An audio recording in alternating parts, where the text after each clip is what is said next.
El caso Paulet en México ha acaparado la atención de los medios de comunicación, no solo en este país, sino en varios países del mundo. Tiene varios ángulos de análisis y reúne todas las componentes para hacer una historia que es una verdadera bomba atómica en el terreno de la opinión pública.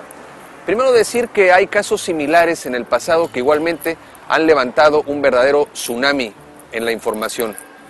Un caso en 1996 en Georgia, en los Estados Unidos, un caso también con un patrón muy similar, un matrimonio que pierde a su hija pequeña durante 8 horas, en este caso, digamos, el hallazgo fue muy pronto, pero el patrón es similar.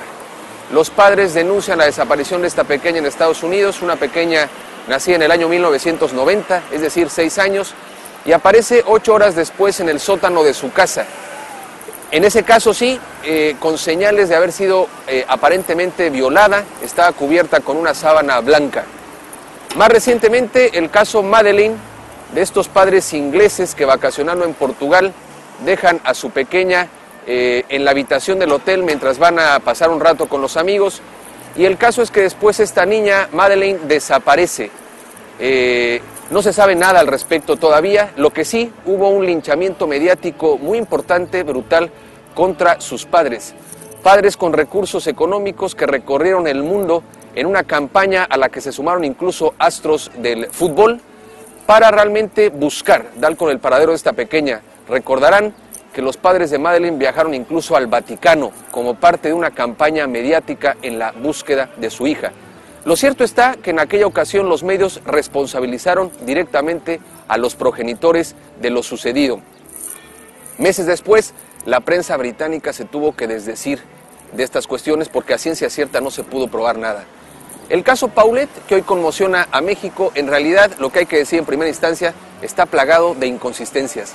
Cuando menos es extraño saber cómo en 9 días no se da con un cuerpo, en este caso el cuerpo de la pequeña Paulet, o si no estaba ahí, cómo es que con todo ese cerco policíaco el cuerpo puede ser nuevamente sembrado en esta casa en la Ciudad de México.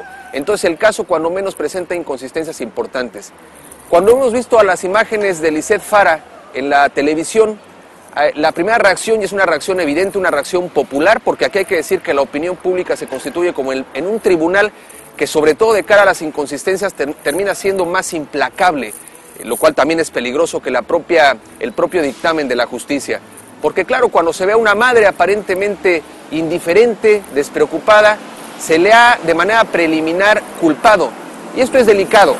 No se puede hacer un linchamiento hasta que no se pruebe a ciencia cierta qué sucedió en este caso, porque es probable que conforme avancen las investigaciones, muchos medios también se tengan que desdecir de hoy señalamientos hasta ahora, si no se tienen más elementos, podríamos decir injustos, contra la madre de la pequeña. Pero hay que decir que todo esto deriva de inconsistencias, de errores y de la falta de credibilidad en la aplicación de la justicia en México.